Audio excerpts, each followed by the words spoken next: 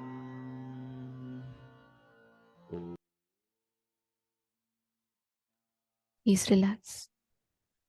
Slowly, please settle down. Now, we will be entering into the next session where we will be understanding about karma.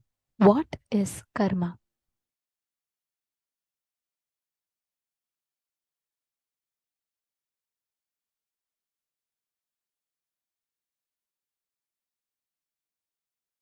Any idea you have, thought current you have, thought pattern you have, which is not bringing health in you, is karma.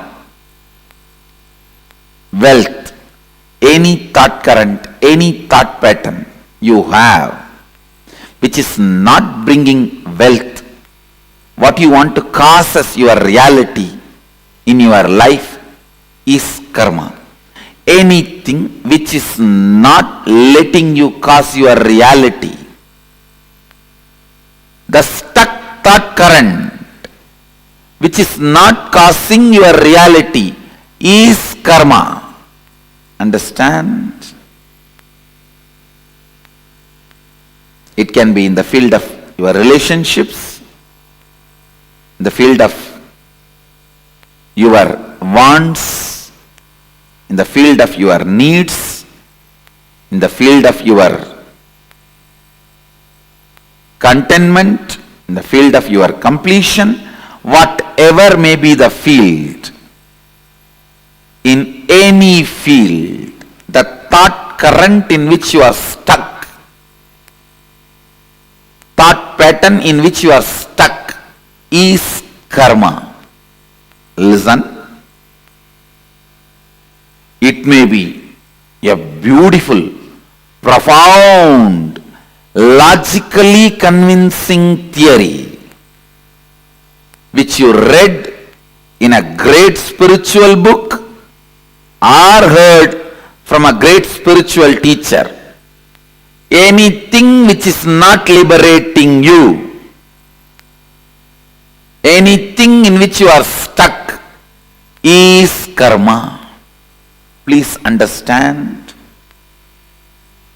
You might have heard those theory, those belief, those truth from whoever it may be. You might have heard. You might have been thinking. You might have been analyzing. You might have read. You might have been internalizing.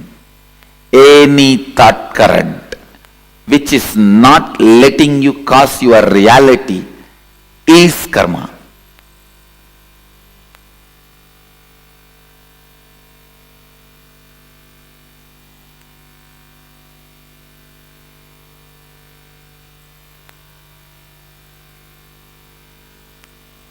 There may be tons of books you would have read on medicine, but if you are not out of disease, the thought pattern, thought current you built with all your knowledge is only karma.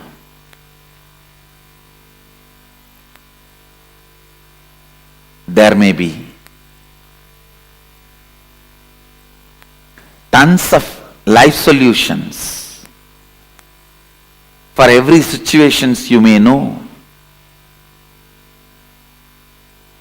like completion with yourself, completion with others, authenticity, integrity, responsibility, enriching, listening. There may be tons of concepts you heard to cause your reality, but if it has not started happening, it is only karma for you. Listen.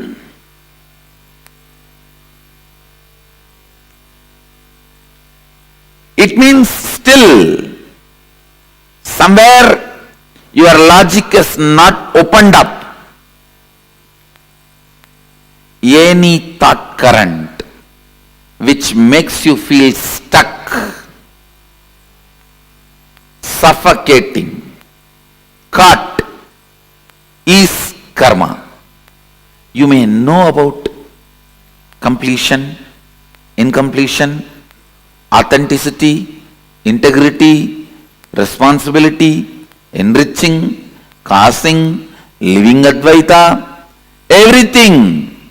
You might have heard all those concepts, enjoyed them logically, but if you are still stuck with some thought pattern which again and again brings you back to the same state,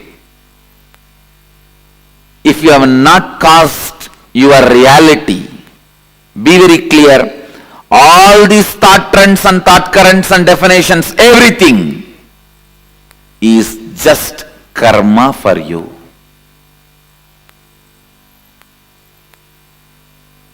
All the concepts. So karma is not just one part of you. It is the whole net on which you are bound.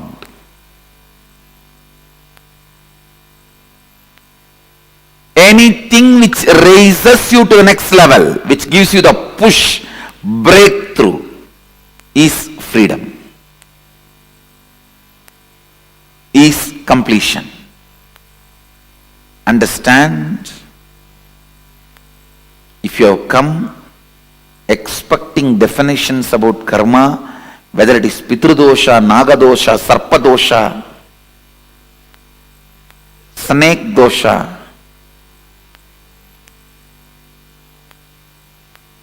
what is karma?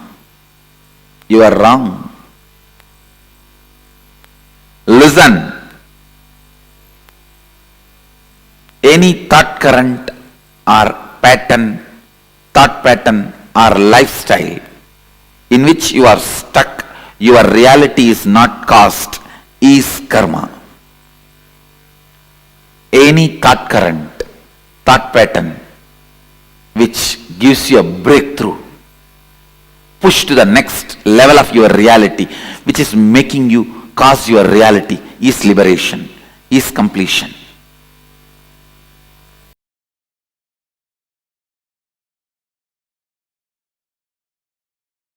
Understanding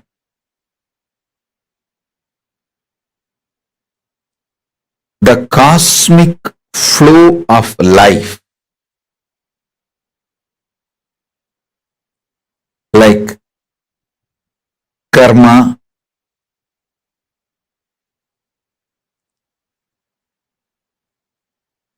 naturally takes its own course of life. Listen to every truth I am revealing. Understanding the natural flow of life means knowing people who harm you will get their karma back.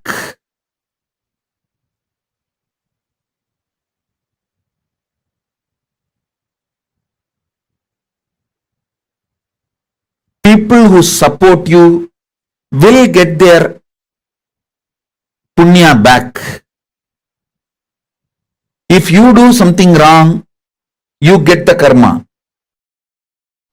If you do something wrong, but you raise your consciousness, you can save yourself from the karma coming back. Understanding these few basic principles takes away tiredness, boredom, decision fatigue from your head. Listen, decision fatigue is nothing but cherished revenge, frustration by coming to a conclusion, world is not fair. Listen, when you feel world is not fair, you block the flow of energy through you. You block your Shakti. You fall into frustration. Naturally, that leads to decision fatigue. Understanding world is just dharmic. Having simple eyes to see how the karma comes back, how nobody can escape from good or bad.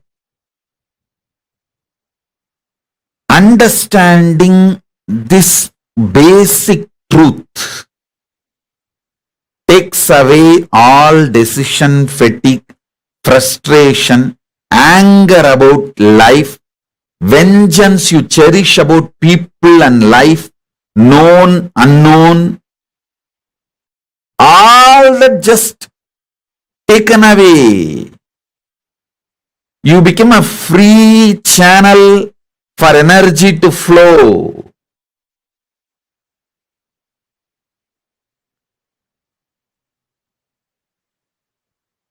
Listen.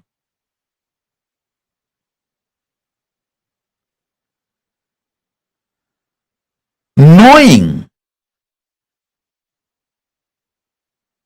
whether human society or world, nature,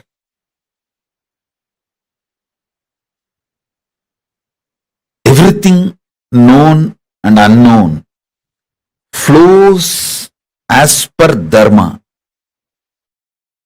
I tell you guys, it is this clarity, just because of this clarity, karma naturally goes back to people. I don't initiate new karma. See, listen carefully.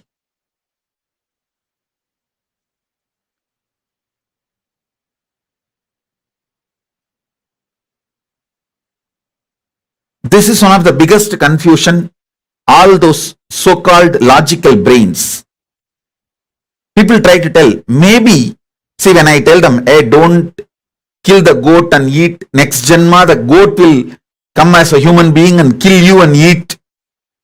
They say, maybe Swamiji, last janma, the goat killed me and ate. That is why now I am killing the goat and eating. Stop initiating new karma. Then your Kundalini will be awakened. You will have the Shakti to see the flow of whole life. Stop this idiotic justification for initiating new karma. Listen carefully.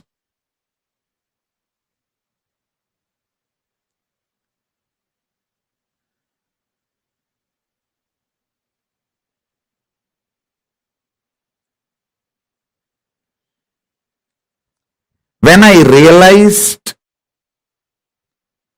the flow of dharma and flow of karma, I stopped initiating new karma chakra or the karmic chains that has brought so much energy in me. So much energy, I tell you.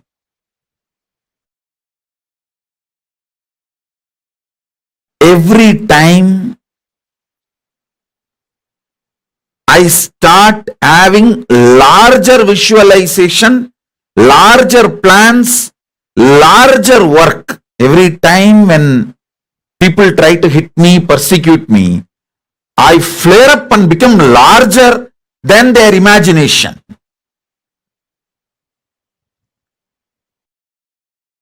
Secret of my energy is knowing the karma flow and dharma flow. I just know you don't need to initiate anything to take revenge on people. Initiate, focus everything to protect you and creatively contributing. That's all. You protect yourself. For that you can do everything. And go on contributing creatively.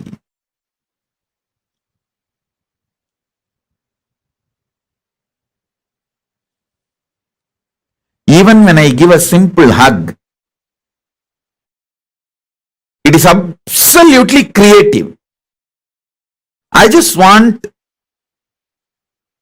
to lubricate that being's inner space with my love and compassion and acceptance so it can flower into a beautiful, powerful being. Same way when I scream, I just carve that being to become a god in every level. I stop just with these two. Maximum I protect myself and I go on contributing creatively because I am assured inside me experientially about the flow of the dharma, flow of the karma. I do not have a cherished vengeance, cherished anger, cherished violence. All of you should know. You may not have cherished anger towards one person, but you may have a whole against the whole system.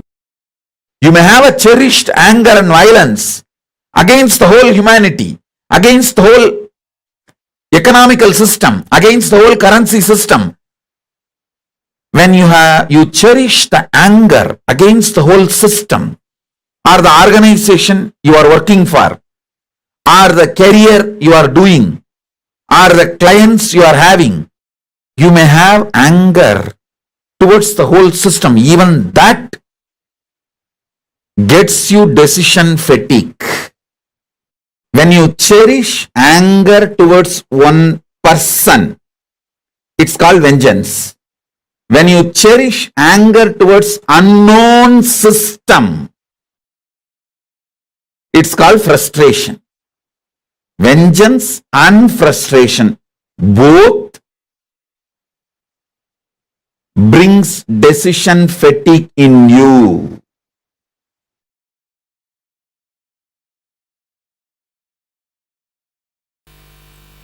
The thought pattern which you don't enjoy, which you already feel it is outdated and which is constantly suffocating you, shrinking you, is Sanchita Karma. And the thought pattern in which you feel you are stuck, but you are able to cause few things as your reality in your life, that is agamya karma. But because you want to cause one or two things in your life as reality, the thought pattern you accept brings untold, unimagined, unexpected bondages, side effects, after effects in your life. That is called agamya. Listen. Husband is a person who stands by you during all the troubles, tortures, sufferings, pains, which will not be there in your life if he is not there. That is the definition of agamya karma. You try to cause your reality in one dimension of your life, and you accept certain thought current, thought pattern into your lifestyle, which causes multiple other suffocations and bondages.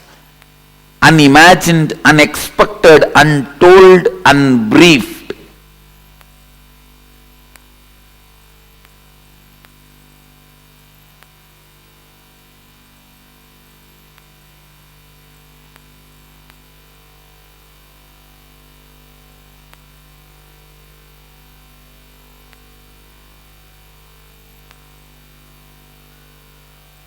Understand?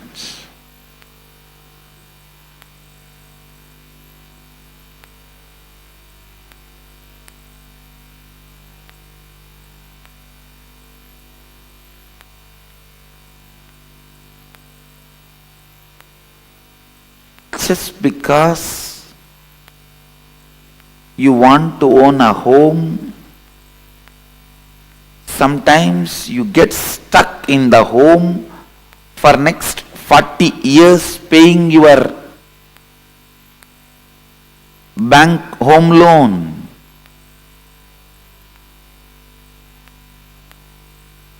You want home. That's the reality you want to cause. But when you cause that reality, the thought current you accept and assume on you, the responsibility you bring upon you, can suffocate and bind you in unimagined, unexpected, untold, unseen multiple ways. This is the example for agamya. Prarabdha means not ready to allow either the outdated suffocating thought pattern or the thought pattern which causes your reality partially, deciding boldly to go on renouncing any thought current, thought pattern, even if you suspect them that they are not going to cause your reality completely. If you go on discarding, the discarding will become a lifestyle. That discarding thought pattern, thought trend, thought current is prarabdha.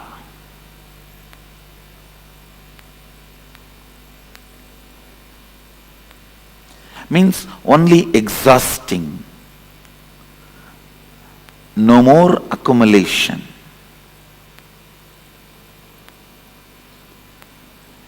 Waking up to the reality.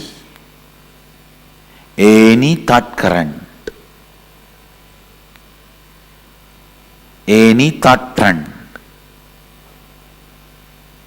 cannot cause all my realities as reality. Coming to that understanding and waking up to that reality is enlightenment.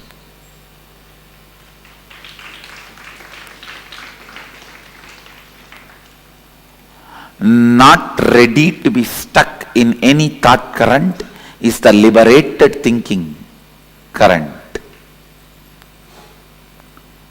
not ready to revere, honor any thought current is liberated thinking current.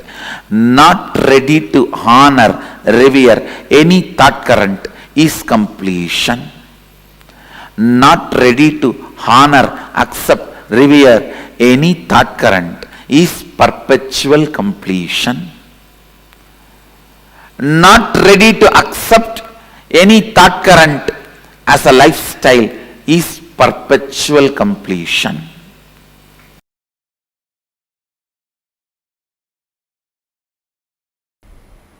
However, you understand, the cosmos does not record anything other than violence. Means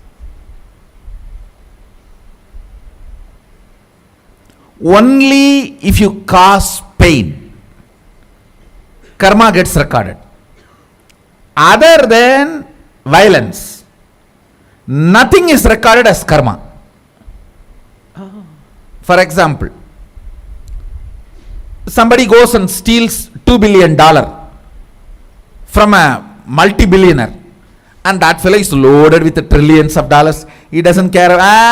No time to punish him. Come on, let's earn more. He goes out. He doesn't bother. You don't get karma. And you go to a homeless guy and steal few pennies. That fellow rolls on the ground and cries. You get karma. Karma is not the quantity or quality of the action you performed. It only the amount of interference or violence you caused. That's all. Listen, I'll go to the origin of the universe. Please understand. Now, I am giving you cosmic legal opinion. I commit with you, I will be completely integrated to the original truth. Because many of you make many decisions in your life based on my legal opinion. With that responsibility, I am talking to you. When this whole universe manifested, Mahadeva, Sadashiva made only one sankalpa. Let me become many to celebrate me. Listen, it means the first principle is let us all coexist. That's all. The primary principle, let us all coexist. Other than the violence of breaking this, let us all coexist, nothing is considered as karma.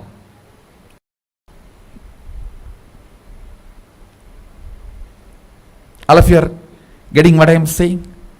See, that infinity, when it decided to manifest as this universe and as all of us, only principle it declared is, let me become many to celebrate me. It means only one principle, let us all coexist, that's all. Only if you break that let us all coexist, karma comes. Other than that, nothing is a karma. Only thing recorded as a karma is violence, nothing else. All of you are getting what I am saying? For example, as I gave the example, that you take $1 billion and that fellow does not bother from whom you take, you don't get karma. You take 1 penny and that fellow rolls on the ground and cries, you get karma.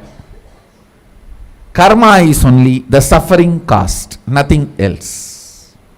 Good karma, the celebration caused, that's all. See, Mahadeva, he becomes many. He declares, let me become many to celebrate me.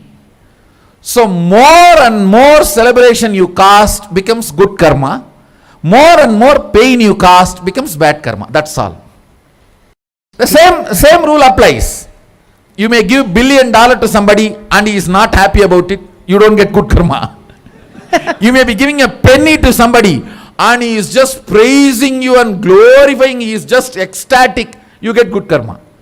It is the experience cost matters, not the other money or quantity or quality or the work of or any of that done. All of you are getting? Because the principle in which the universe, Brahmanda, is expanded. See, the universe manifests. It becomes that multiverse. That universe becoming multiverse, the principle or the first declaration with which it explodes is, let me become many to celebrate me. So anything you add as a celebration of ourself is a good karma. Anything you add to break that fundamental principle of coexistence is bad karma. That's all. Wow. Nothing else matters. What is karma? Disturbing the natural expansion process of the universe. Supporting the natural process of expansion is good karma. Trying to disturb is bad karma, that's all.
Yes, the way Swamiji explained karma.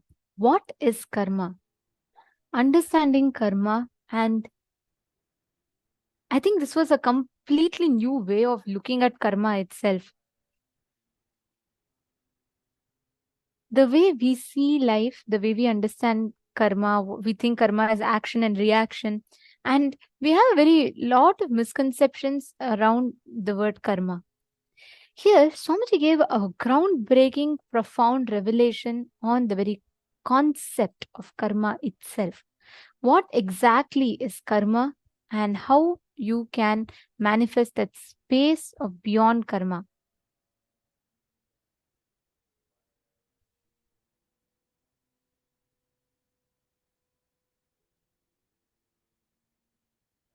Every one of you that are here right now, I request each of you to please post what you understood as karma. What is your understanding of karma? And how do you see the way karma manifests, right? Most of the times, we think we are all driven by the action. Like we all think, oh, if my action is not correct and if this is what is my action, this will be the result. We are always looking for this action result based lifestyle and thinking.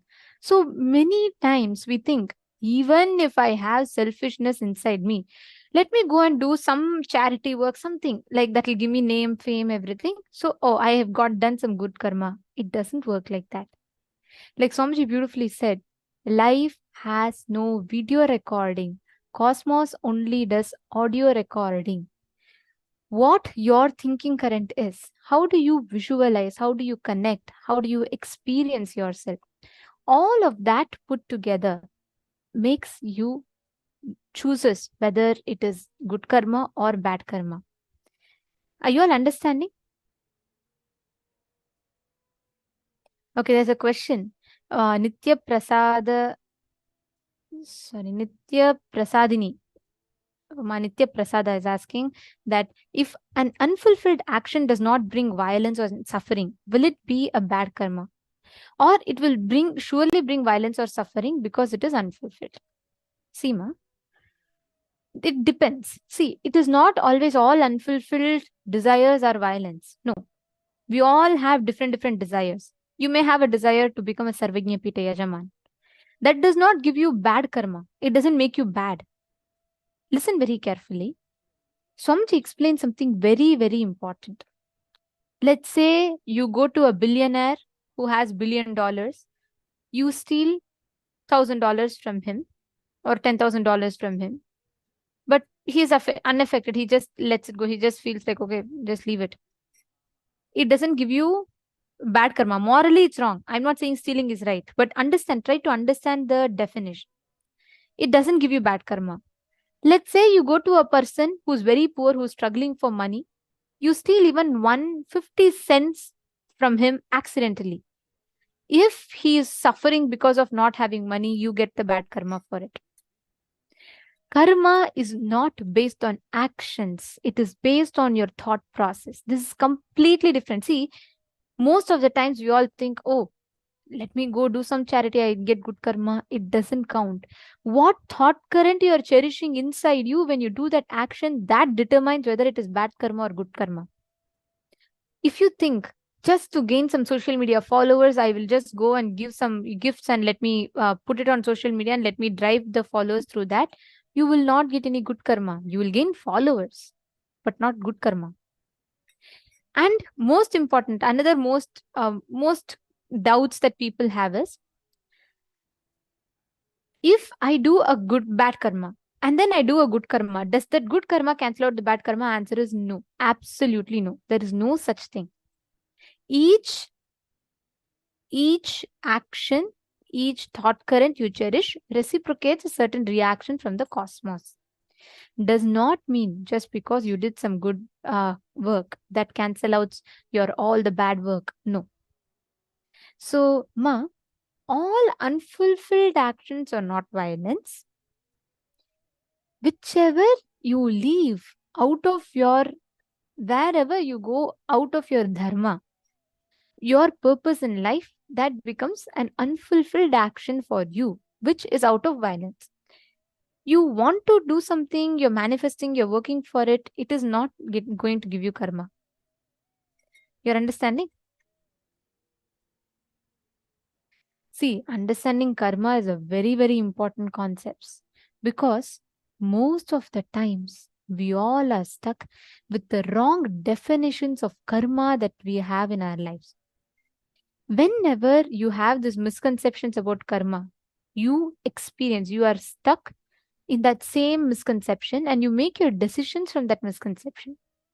Understand, karma is your thought current, what you cherish inside of you.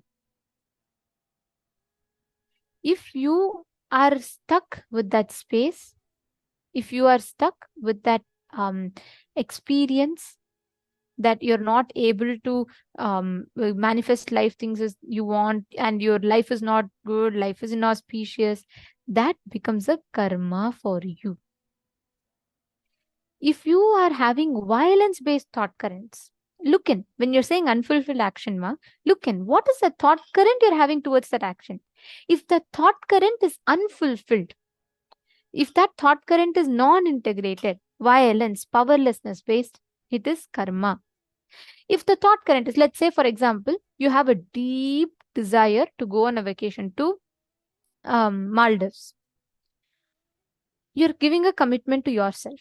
You're giving commitment to others. You're planning everything. Last minute, you feel that instead of spending time there, if you just go and spend time, let's say, in some program, like KAILASA program, you feel you have an expansion in your inner space. You feel it completes you a lot more. Without powerlessness, when you're making the decision, it doesn't give you karma. But the same thing, if you think you are going to Maldives, but you just feel you're very afraid, you don't want to spend money, you just don't want, to do this or that. Based on that, if you make a decision, then you are getting karma for that.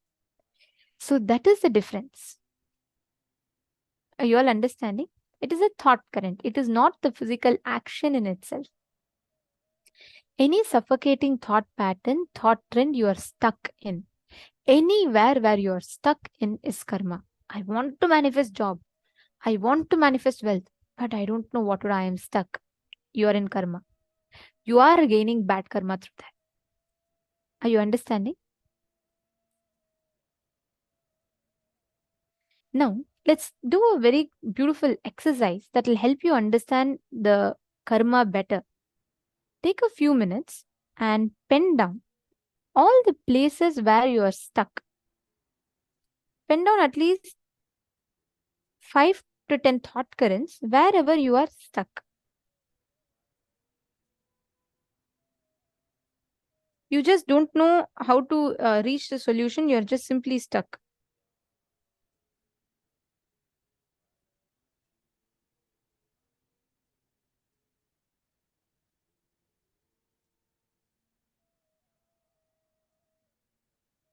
Please pen down.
And do any of you have any questions? Please feel free to ask. If any of you have any questions, you're not understanding something, I request the participants to please feel free to ask us and please post in the chat. We can answer your questions. See, it is very important we have the right understanding about karma. You being stuck in a place only gives you karma. See, you may want to do a business. You want to create a very profitable business. You work for it, you're trying to get it and all of that, but you're not getting it. It is okay. That will not give you as much, it will not give you karma.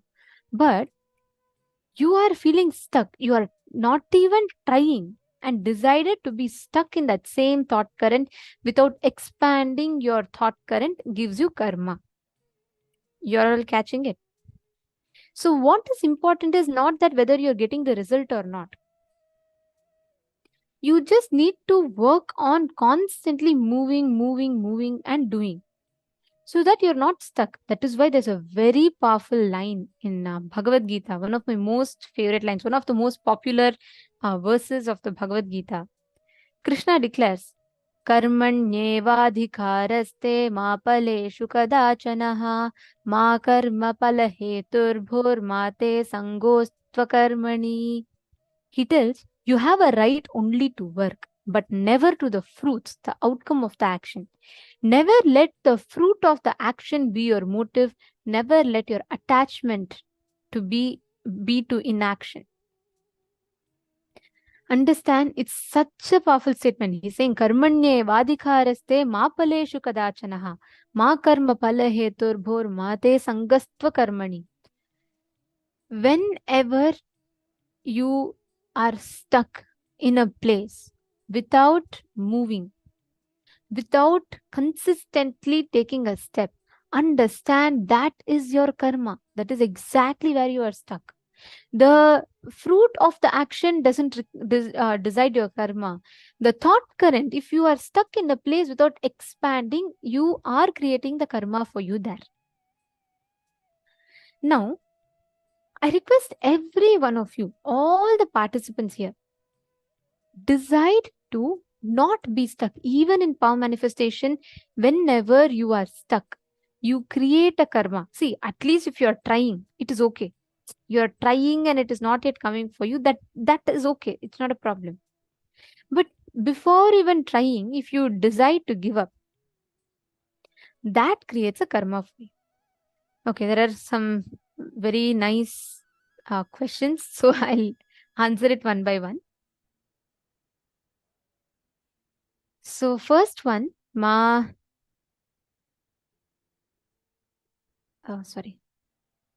Karine Shivnadar is asking, do you mean that if we try to explain what Swamiji teaches us through social media, it is bad karma? Or is this just to get an audience and not to help people? Or if it is just to get an audience and not help people? Seema, if your thought current is, let me enrich, even when I make a post on social media, let my context be enriching, it gives you the greatest of punya. It is not bad karma. Even if you give $1 billion in charity, but if your thought current is, oh, let me gain new fame through this, let a lot of people praise me. If that is your motive behind that action, it doesn't give you the desired result. We understand like how Swamiji was saying, right? Cosmos does not do video recording. It only does audio recording. What is running inside of you?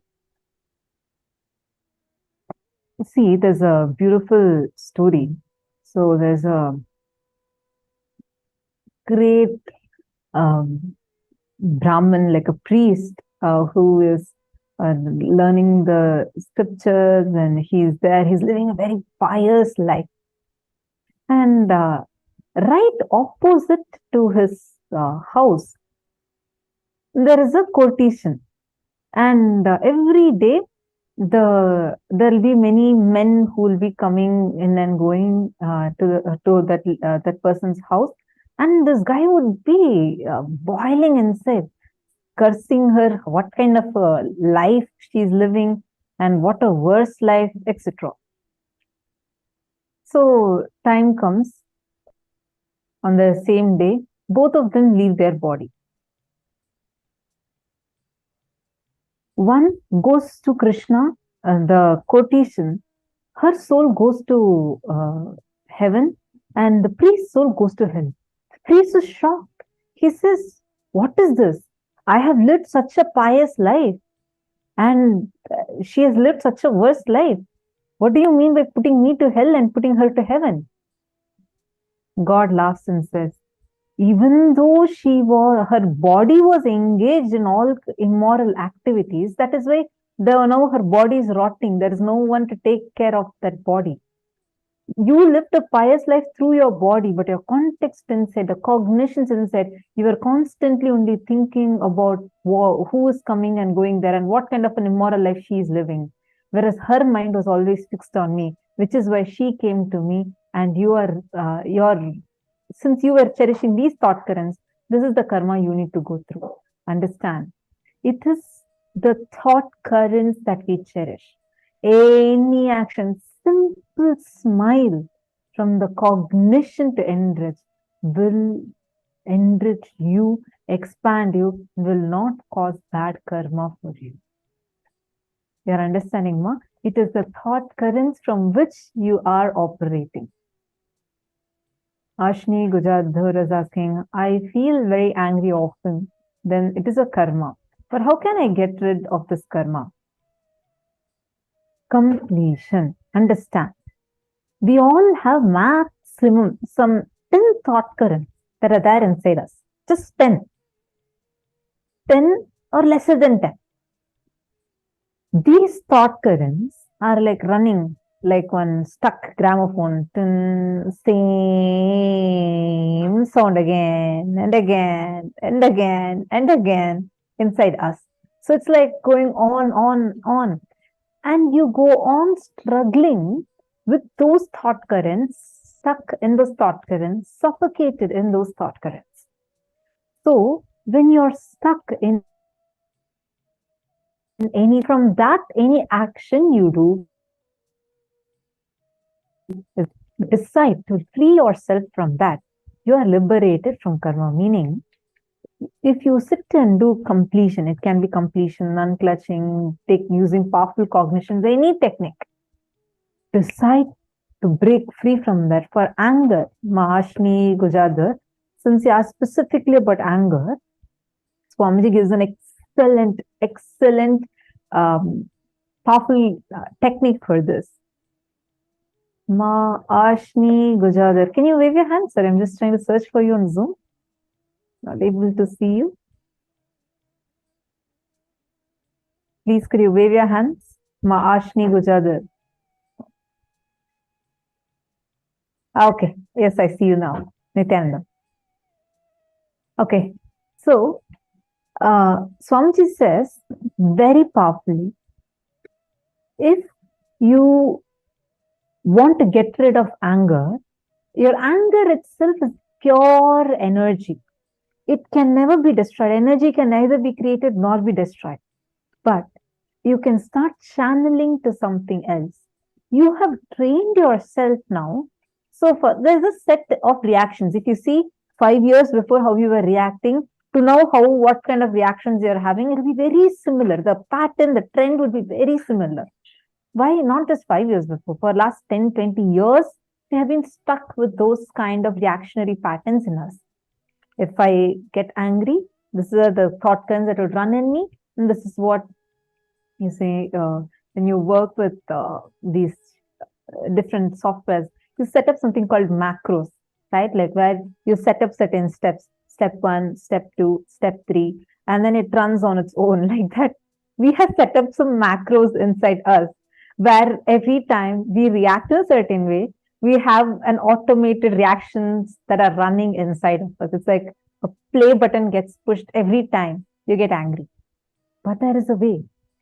Start channeling it towards doing some physical activity. You can do push-ups, you can do sit-ups, you can run, do some exercise like physical activity without reacting to that situation. Just express that intense energy into something else. Do something physically. Like, for example, let's say you get really angry, take the broom and start sweeping the house. Like, even a simple activity like that. People will start knowing, okay, so she's angry. But it'll really help you to not get affected by that anger. Instead, you would become and you will also start becoming very physically strong. It will further help you in not getting caught by the reactionary patterns. You see, many people, actually, some people do this. You'll see some people, if they've failed in their life, if they've broken up in their relationships, they're not able to handle that anger. If they channel it towards building their physical body, you would see all of them will have such a strong physical body.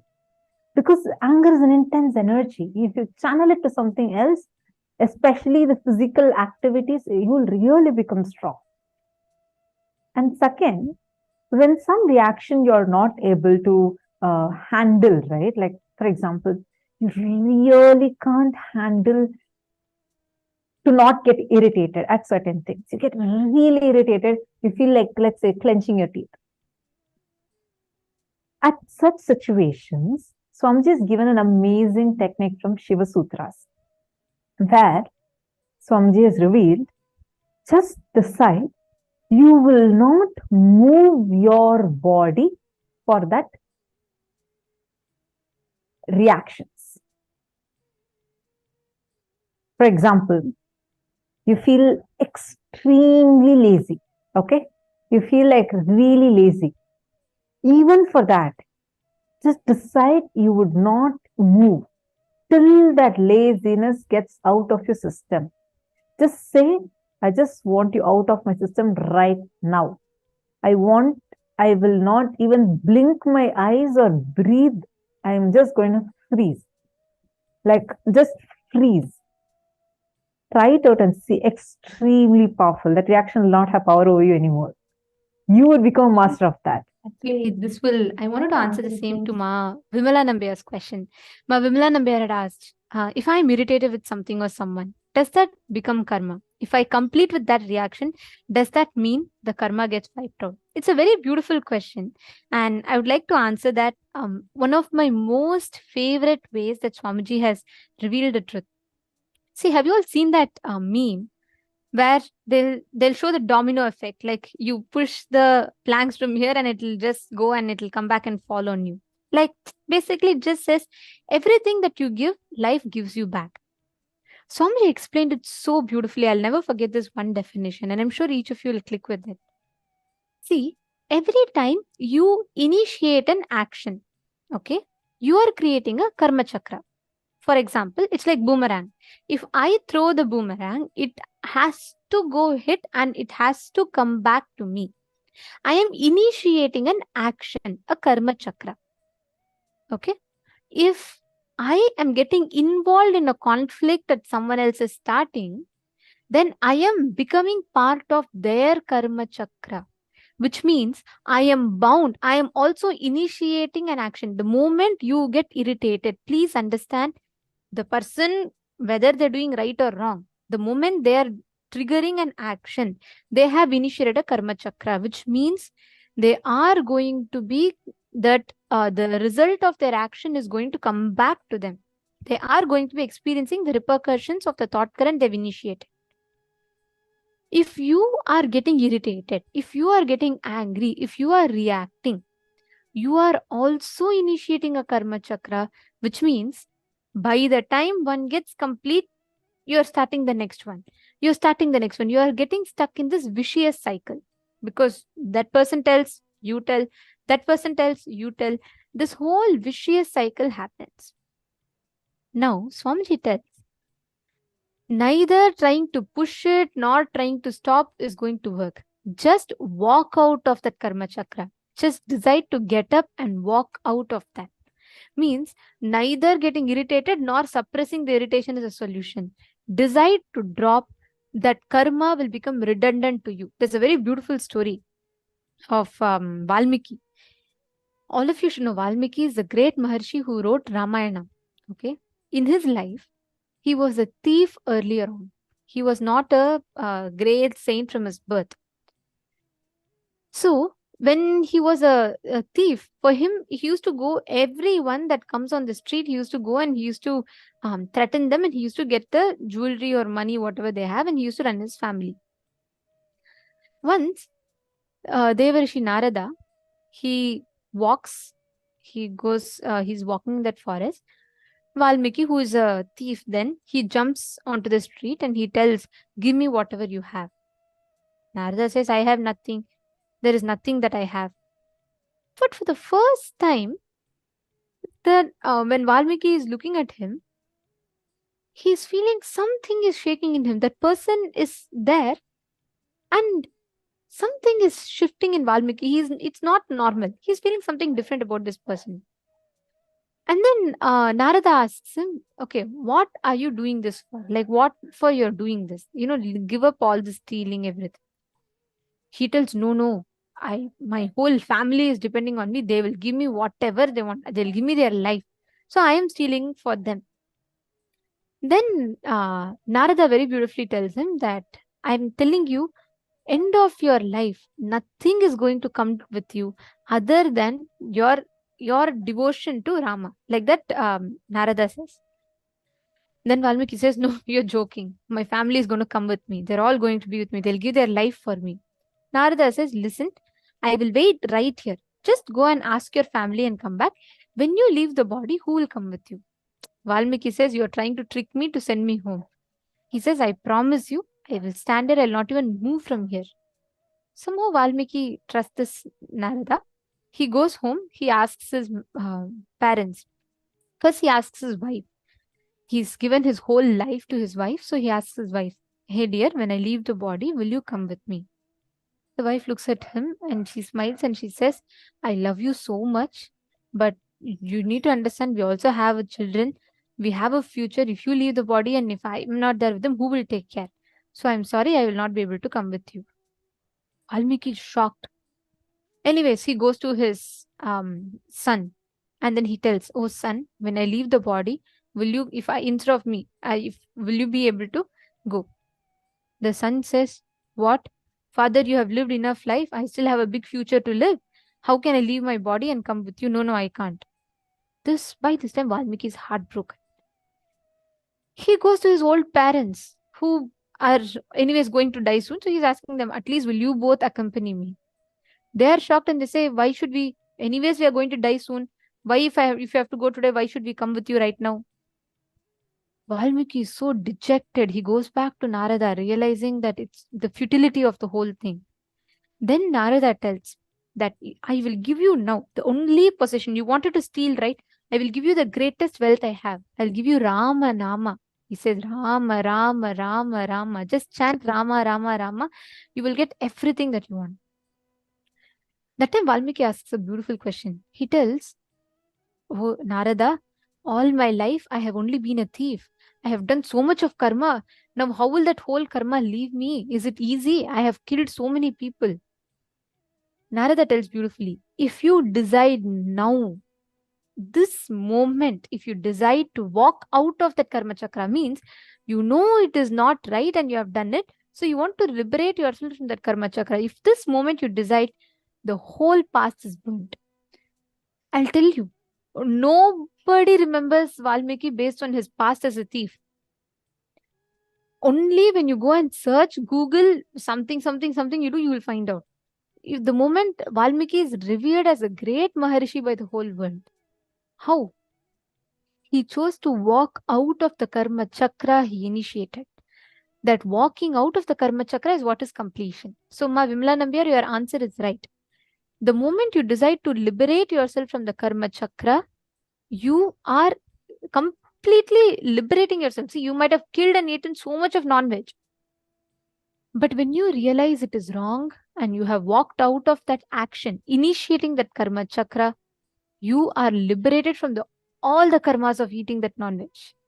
One important thing, it's not you completing the action alone. You may complete one particular action that you have done where once you got angry, but that alone will not liberate you from the karma. Only when you complete the very root pattern.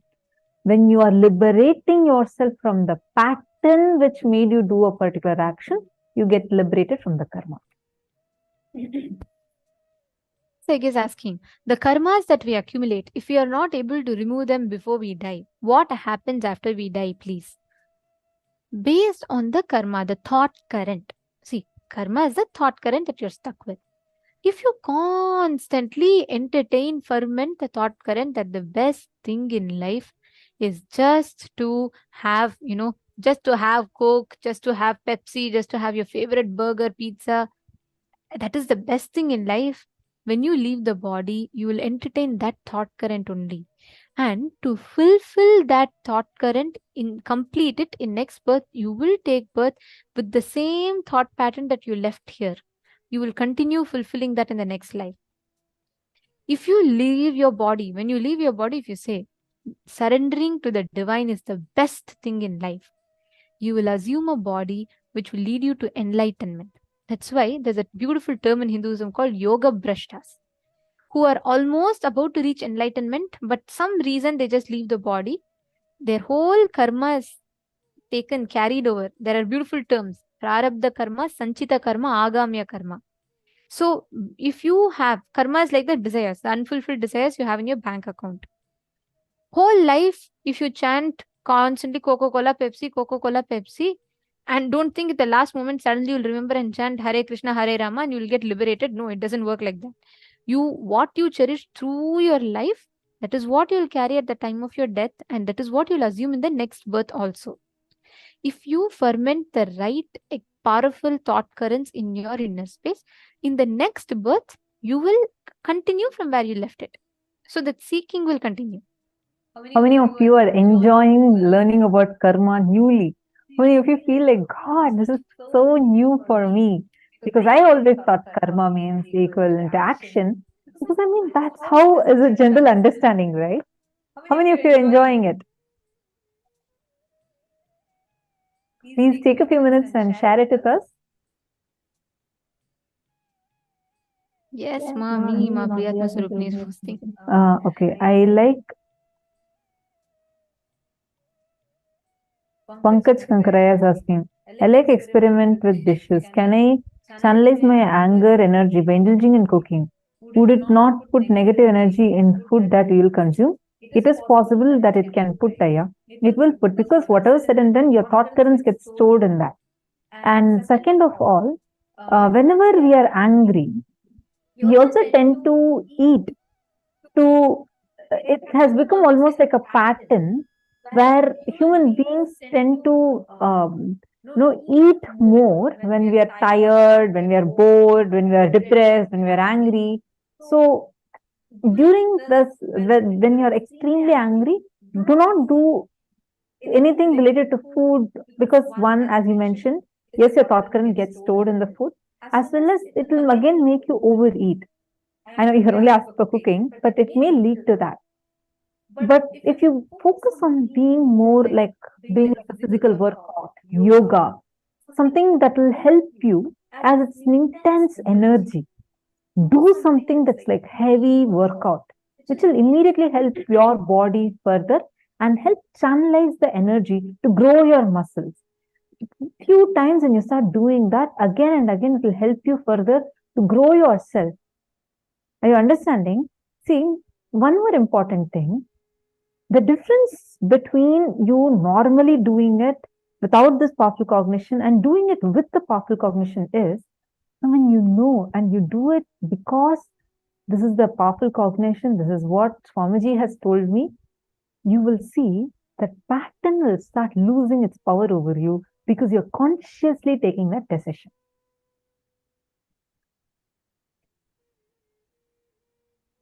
Also, one other thing, Lita Sege, you're asking if if the kids misbehave and if we are disciplining them as parents, does it add karma to us? See, again, it's not about the action. It is the thought current from which you do the action.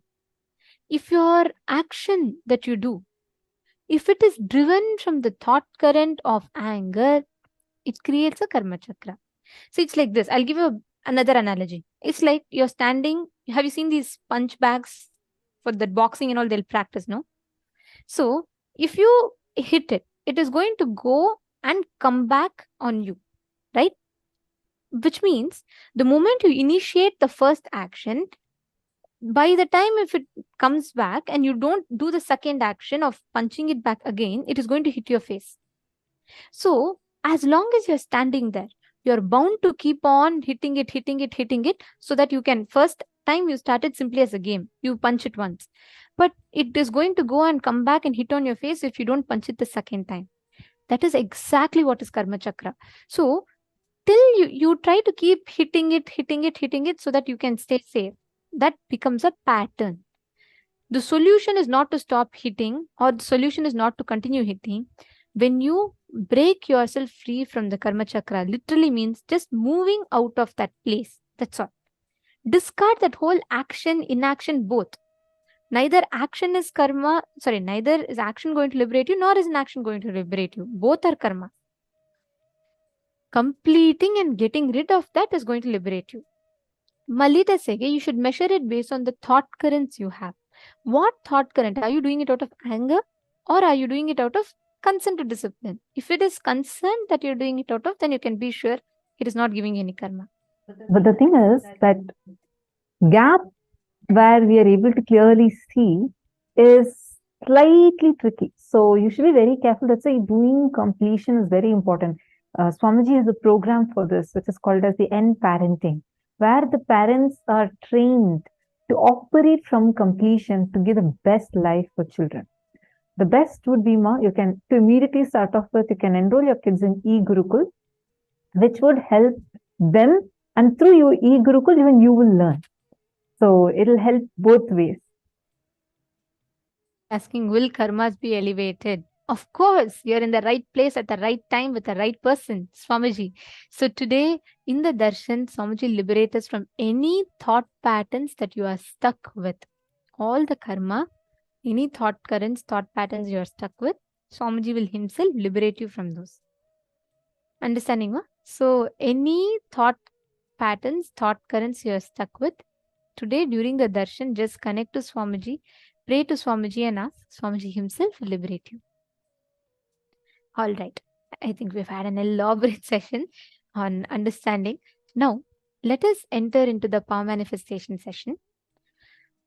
In the next round of power manifestation, not this round, in the next round, we're going to be doing a very, very interesting power of, it's a very cool one of, going beyond sleep and getting sleep and breaking sleep whenever you want. In this round, we are going to be manifesting the power of Kamacharitvam.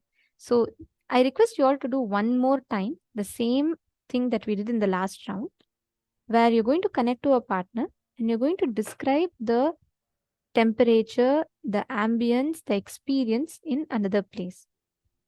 So if Ma Vimala is connecting to Ma Priyatma Swarupini, you're going to be describing the temperature in her house, you're going to be describing the kind of smell, the fragrance, everything from the other place.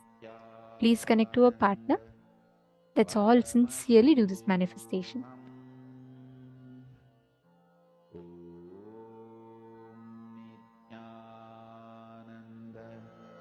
Paramashivoham.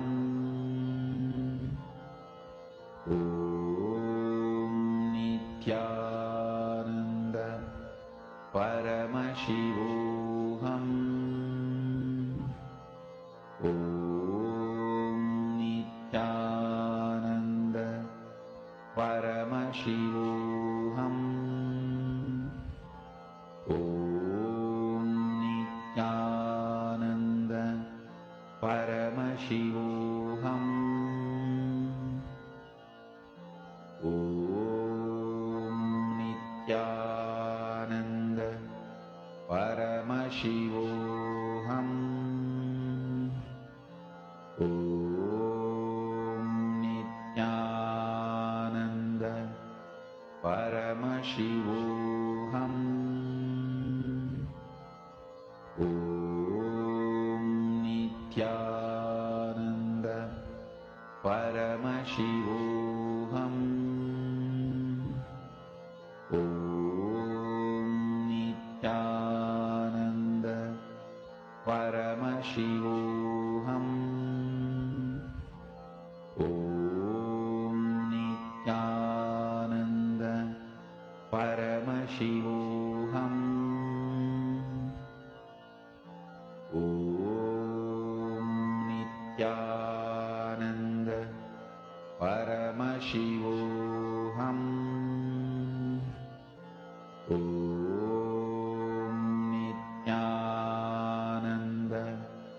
Paramashivoham. Om Nithyananda Paramashivoham. Om Nithyananda Paramashivoham. Om Nithyananda Paramashivoham. Om Nithyananda Paramashivoham. Om Nithyananda Paramashivoham. Om Nithyananda Paramashivoham. Om Nithyananda Paramashivoham. Om Nithyananda Paramashivoham. Om Nithyananda Paramashivoham. Om Nithyananda Paramashivoham. Om Nithyananda Paramashivoham. Om Nithyananda Paramashivoham. Om Nithyananda Paramashivoham. Om Nithyananda Paramashivoham. Om Nithyananda Paramashivoham. Mahamahavagya, spiritual lullaby for samadhi, and Suprabhatam, wake up call, wake up song for Paramashiva. This Mahamahavagya is spiritual lullaby for you to fall into samadhi.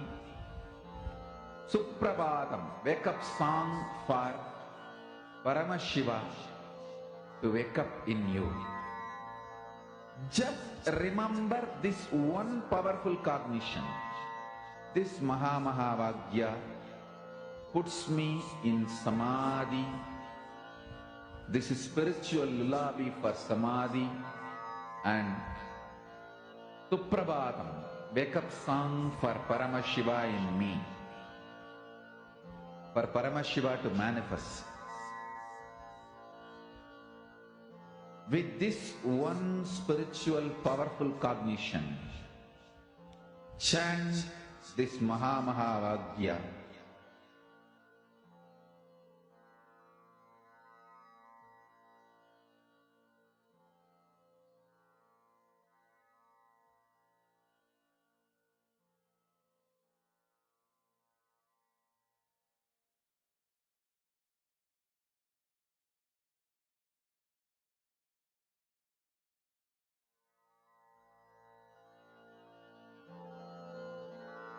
Mahamahavagya, spiritual lullaby for samadhi, and Suprabhatam, wake up call, wake up song for Paramashiva, for Paramashiva to manifest. With this one spiritual powerful cognition, chant this Mahamahavagya. Om Nithyananda Paramashivoham.